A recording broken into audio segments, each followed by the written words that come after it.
ሀንቾ በስተመጨረሻ ልብ ገዛች። ተምቹ የሰጣትን የእርግብን ፖርሳ ተሸክማ ወደ ወይዘሮ ሜላት እናቷ ቤት አምጥታ መስፍንም ወይዘሮ ባዩሽ ሜላትን እንደፈነከተቻትና እንደደበደበቻት ተደብቆ ነበረ። ሀና ደግሞ ከአባቷ ኖላዊ ጋር ወደ አቶ መስፍን ቤት ሄዳ እውነታውንና እዛ ፖርሳ ውስጥ ያለውን ነገር ከፍተው ሲያዩት የሜላት ጠቅላላ የተዘረፈው ወርቅና እንዲሁም ደግሞ ከኮሜዲኖ ስባ የወሰደችው ብር እያንዳንዱ ተቀምጦ አዩት። አቶ ኖላዊ በተምቹና በአሴር በጣም ተገርሟል። እኛ ወደ ደሴ እንደነበርን ከደሴ ወደ አዲስ አበባ ከመጣን በኋላ ተምቹና አሴር ከሌብነት መንገድ ላይ ተቀይረው ነበር። ያሳደግኳቸው ልጆቼ ይሄው ከእርግብ ተቀብሎ ፖርሳውን ለሀንቾ አደራ ብሎ ሰጥቷት ነበርና ያንን ነገር ደግሞ ስታስብና ከፍተን ስናየው የወርቅ ጉድ ሆኖ ሳለ ሀንዬ ይሄን ነገርማ ወደ ቤተሰቦችሽ ጋር ሄደን ማየትም እንዲሁም ደግሞ ምን እንደሆነ እነሱ ማወቅ አለባቸው። ምናልባት ይሄ ወርቅ የነሱ ሊሆን ይችላል ብሎ አቶ ኖላዊ ሀንዬ ጋር ተያይዘው ወደ ሜላት ቤት ሄደው ወርቁን አውጥተው ለመስፍን ሲሰጡት ሜላትም ደግሞ እንዳጋጣሚ ወደ ውጭ ሄዳ ነበርና ወደ ቤት ስትመጣ የሆነ ያለውን ነገር ስታይ ማመን አቃታት። ወይዘሮ ሜላት የራሷን ወርቅ ለማግኘት ለባዩሽ 50 ሺህ ብር ባንክ ቤት ሄዳ ፈርማ ሰጥታት ነበረ። ባዩሽ በስተመጨረሻ ወርቁን እበላለሁኝ ብላ ሜሪ ላይ ሽጉጥ ደቅና ልትገላት ስትል ተምቹና ጆሮ ደግሞ ባዩሽን ከዚህ በላይ ልንቆጣጠራት አንችልም፣ ለፖሊስ አሳልፈን መስጠት አለብን ብለው ፖሊስ ጣቢያ ሄደው አመልክተው በመጨረሻ ባዩሽ በምትሄድበት መንገድ ላይ ለፖሊስ ጠቁመው አስይዘዋታል ማለት ነው። ሜሪ ከእርግብ ጋር አብረው እየኖሩ ሳለ እርግብ እየለባበሰች ልትወጣ ስትል በአጋጣሚ ከባዩሽ ጋር ተስማምተው ነበርና 50 ሺህ ብር ከሰጠሽኝ እርግብ ያለችበትን ቦታ ልጠቁምሽ እችላለሁ።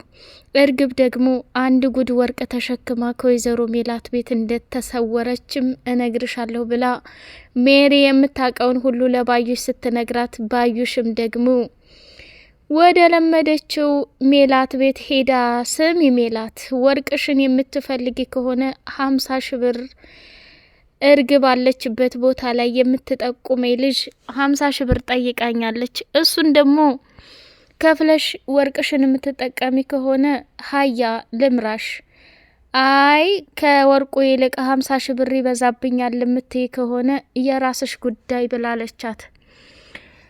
ሜላትም አማራጭ ስለሌላት ባዩሽ ያን ሁሉ ነገር ካደረግሽኝ በኋላ እኔ ዝም እንደማልልሽ ታውቂያለሽ፣ እንደማላምንሽም ታውቂያለሽ፣ እንዴት ብዬ ልመንሽ ብላ ስትላት፣ ስሚ ሜላት፣ አመንሽ አላመንሽ የራስሽ ጉዳይ ነው።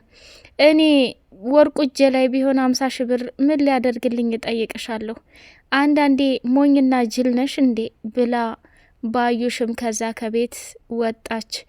ወይዘሮ ሜላት 50 ሺህ ብሩን ለመስጠት ከሀንቾ ጋር ተመካከረችና ሀና ጋር ወስነው ያንን 50 ሺህ ብር ሰጥቼ ወርቁን እቀበላለሁ፣ ካልሆነ ደግሞ የመጨረሻ ጉዞዋን የባዩሽ ምን እንደሆን መከታተል እፈልጋለሁ ብላ ወሰነች። ምናሴ በስተመጨረሻ ወይዘሮ ሜላትን የፈነከተቻትንና ባዩሽና እርግብ አክስቷ እንደሆነች እውነታውን አፍርጣ ነገረችው። ምናሴ ደግሞ ራሱን መቆጣጠር አቅቶት ስሚኝ እማዬ፣ ባዩሽ እውነት ይሄን ካደረገችው እኔ ዝም አልልም፣ ለአባዬ ተናግሬ እሷን መበቀል አለብኝ ብሎ ወሰነ። ባዩሽ ደግሞ እንደለመደችው ወደ ወይዘሮ ሜላት ቤት ስትመጣ አክስቴ ብሎ ሲያናግራት ምናሴ፣ እሷ ደግሞ ምን ትመስላለች? እውነታውን እኮ ሁሉንም ደረስኩበት። እናቴ ላይ ያንጉድ ያደረግሽውን ነገር እናቴ ቃል አስገብታ እጄን ባታስረኝ ኑሮ አሁን እዚሁ ሲጣርጌ ነፍስሽን አወጣው ነበር ብሎ ዛተባት። እሷም ደግሞ ወይኔ ባዩሽ የማንም ጩጫ እንደው መጫወቻ ልሁን ብላ ሳሎን ላይ መፎከር ጀመረች። ሰላም ሰላም ሰላም! ውድ የተከበራችሁ የአዜት ቤተሰቦች እጅግ በጣም ተወዳጅና አጓጊ የሆነው የኖላዊ ድራማ እንደቀጠለ ይገኛል። ወይዘሮ ባዩሽ በስተመጨረሻ ጉድና ጉዷ ተዋረደ። ወርቁንም ሳትበላው የወይዘሮ ሚላትንም 50 ሺህ ብር ሳትበላ በስተመጨረሻ ፖሊሶች ሲጥ አድርገው ወደ እስር ቤት ይዘዋት ሂደዋል። ሜሮን እንግዲህ ባዩሽ ጋር ተደዋውለው ባዩሽም 50 ሺህ ብር ልትሰጣት ሜሮንም ያለችበትን እርግብ ልትጠቁማት ቃል ተግባብተው ነበር። ከዛ 50 ሺህ ብሩን ትሰጭኛለሽ አሰጭኝም? እማሰጭኝ ከሆነ ወደ ነበርኩበት እመለሳለሁ፣ እርግብ አለችበት ቦታ ልጠቁምሽ ብላለቻት። ባዩሽም እንግዲህ ፖርሳዋ ውስጥ ሰተት ብላ ስትገባ ሽጉጧን አንስታ ግንባሯ ላይ ስትሰካባት ከኋላ ተምቹና አሴር ተደብቀው ለፖሊስ ደውለው ነበር። ፖሊሶቹ መጥተው የወይዘሮ ባዩሽን ሽጉጥ ተቀብለው እሷን በካቴና አስረው ወደ ፖሊስ ጣቢያ ወሰዷት። ባዩሽ የመጨረሻ ጣፈንታዋ ይሄ ሆነ። አየን፣ የመጥፎ ሰው መጨረሻ ይሄ ነው ማለት ነው። ወይዘሮ ሜላት ባዩሽን እንግዲህ ለምናሴም ሆነ ለሀንቾ ምንም ቢሆን ባዩሽ ጋር ብዙ ውጣ ውረዶችን አልፈናል፣ ብዙ ስቃዮችንም አልፈናል። የችግርንም መንገድ ህጀበት ከባዩሽ ጋር ነው ይህን ሁሉ ያለፍ ነው።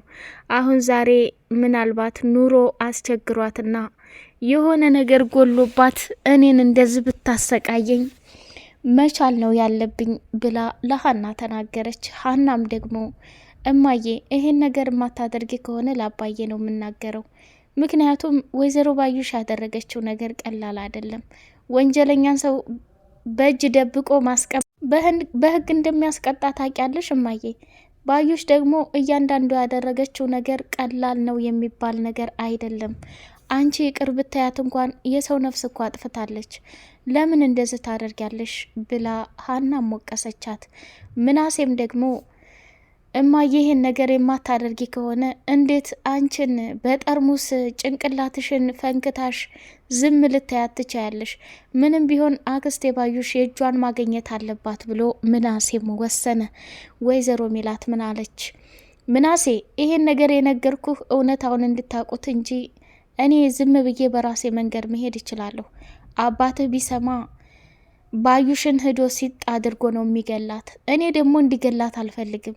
ለምን ይህን ኩላ ታሪክ ያደረገችብኝ የእጇን ሳልሰጣት እንደ እስከ ዛሬው ጅልና ሞኝ ሁኜ አላልፍም አለችው። እና ይሄ ጉዳይ የኔና የሷ ብቻና ብቻ ነው። በመሀል ጣልቃ ብትገባብኝ እውነቴን ነው ምንህ ምናሴ በጣም ነው የምቀየምህ። ደግሞ ይሄንን ለአባትህና ለእህትህ ሰላምዬ እንዳትናገር ብላ የመጨረሻ ማስጠንቀቂያ ሰጠችው። እሱም የእናቱን ቃላት ለማክበር እሺ ብሎ ከቦታው ጠፋ ማለት ነው።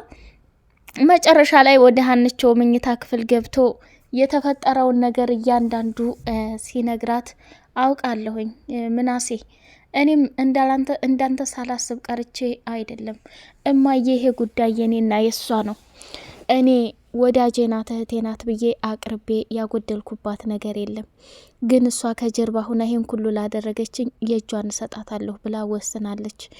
ምናሴ፣ እኔ እናንተ አሁን በመካከል ገብተን ለፖሊሶች ጠቁመን ባዩሽን ብናስይዛት እማዬ የሌለ ታዝንብናለች። እሷ ደግሞ በእኛ እንድታዝን ሳይሆን እንድትደሰት ነው የምፈልገው።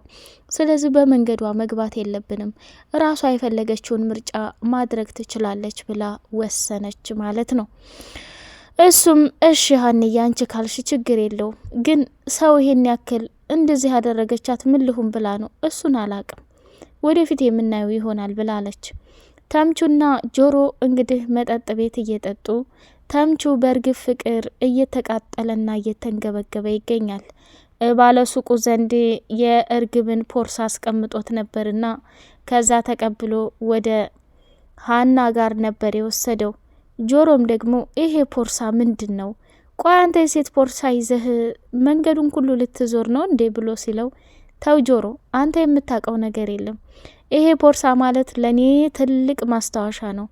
እርግብ እውነታውን ስነግራት እጣ ገቤ እንዳትደርስ ብላ አስጠንቅቃኛለች። እንዴ የምኑን እውነት ነው የነገርካት?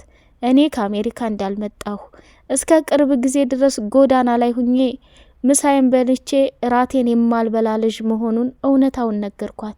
ሲቀጥል ደግሞ አሁን አንቺን እየተከታተልንሽ መረጃዎች እየሰበሰብን የነበረው ለሀና ነው ብዬ ብላት ሲጣርጋ አይደል እንደምትገለኝ። ስለዚህ ፖርሳዋ ደግሞ ወደ አክስቷ ጋር እንዳጋጣሚ ተቀጣጥረው ሊሄዱ ሲሉ ይህን ፖርሳ ያዝልኝ ብላ እሱቅ አስቀምጨው ነበር። ከዛን ጊዜ ወደዚህ ለኔ ማስታወሻ እንደሰጠች ነው የገባኝ። ይህን ፖርሳ ሳሸተው የእርግብ ጠረን፣ የእርግብ ትዝታ፣ ያሳለፍናቸው ፍቅር፣ ያሳለፍናቸው ጊዜያቶች ሁሉ ይመጡብኛል። ስለዚህ እባክህ ተወኝ እያለ የተሰማውን ስሜት በሙሉ ለጆሮ ነገረው።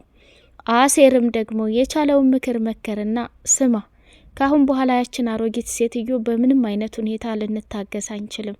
እሷን ማሳሰር አለብን። ከዛ እርግብን ደግሞ አለችበት ቦታ ላይ ፈልገህ ካገኘህ በኋላ እውነታውንና ማንነትህን ትነግራታለህ። ከዛ ካፈቀረች አፈቀረች፣ ትታህ የምትሄድ ከሆነ በፍጹም አትወድህም። ይሄም መረዳት አለብህ ብሎ አስረዳው።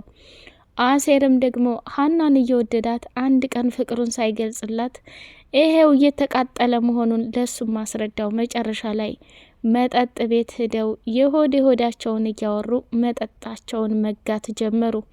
ያንን ፖርሳ ተሸክመው ወደ ሀንቾ ሲሄዱ ሀናም ደግሞ እሰይ እንኳን መጣችሁ፣ እራት አብረን እንበላለን። ደግሞ ምኑ ናችሁ ነው ያስከ ፖርሳ ምንድን ነው ብላ ስትለው አሴርም ደግሞ ተይ ሀንቾ ተይ፣ የደረሰበትን አያምጣዋትም እንዴ? የተምቹ እኮ ፍቅረኛ ሽምጥጥ አድርጋ ከዳቸው። በዛ ላይ ደግሞ ማስታወሻ ይሁንህ ብላ ይሄንን የሴት ቦርሳ ሰጥታው ሄደች። ወይኔ ተምቹ እንዴት ተበልተሃል እያለ ሲቀልድበት፣ ተምቹም ደግሞ በጣም ስለተናደደ የአሴርን ንግግር መቆጣጠር አቅቶት ከዛ ተቤት ተናዶ ወጣ። ጆሮም ደግሞ ወይኔ ጓደኛዬ ዛሬማ ጨልሏል፣ ጭራሽ ባስ ብሎ የሆነ ነገር እኮ ስናገረው እየተቆጣ ነው። አሁን የሚሄደው ወደ መጠጥ ቤት ነው። ሀንቾ አንቺ ምግቡን ብይ፣ እኔ እሱን ተከትለው ሄድኩኝ አለ። ተምቹን ተከትሎት አሁንም ወደ መጠጥ ቤታቸው ሄዱ ማለት ነው። ወይዘሮ ባዩሽ ጣፈንታዋ የሆነው እንግዲህ በፖሊሶች ስር ቁጥጥር ገብታ እርግብ የትና ምን ላይ እንዳለች የምትጠየቅ ይሆናል። እንዲሁም ደግሞ ወይዘሮ ሜላትን ለፈነከተችባትና ላሰቃየችባት የእጇን ማግኘት አለባት። ሲቀጥል ደግሞ አቶ መስፍን ቢሰማ ባንዴ ነው ሴጥ የሚያደርጋት። ምክንያቱም ይህንን 50 ሺህ ብር ልትሰጣት ስትል ለምናሴና ለሀንቾ ስታማክራቸው ምናሴም በጣም ነው የደነገጠው። እማዬ የጤንነትሽ ነገር ያሳስበኛል። ወይዘሮ ባዩሽ ይህን ያክል የምትፈሪያት ለምንድን ነው? ይህን ኩላ ስቃይ ታደረገችብሽ በኋላ እንኳን አባዬም ቢሰማ ምንም ለውጥ የለው። እኛ ባንነግረው በሆነ አጋጣሚ ይሰማል። የዛኔ ከባድ ችግር እንደሚፈጠር ማወቅ መቻል አለብሽ ብሎ ሜላትን ተናገራት። ምናሴ እኔ የፈለኩትን ሳደርግ እንጂ ሰው አዞ ሳደርግ ደስ አይለኝም ብላ አለችው። እሱም ዝም አለ። ሀንዬ ግን በእናቷ ላይ በጣም አዝናለች። ወይዘሮ ባዩሽን አሳልፋ ለፖሊስ እንድሰጣት ነው የምትፈልገው። ምክንያቱም ያደረገችው ግፍና ፈተና ከባድ ስለነበረ ማለት ነው። ውድ የቻናሌ ቤተሰቦች በቀጣይ ፓርት በጉጉት እስከምንገናኝ አሰላሙ አሌይኩም ወራህመቱላሂ ወበረካቱ።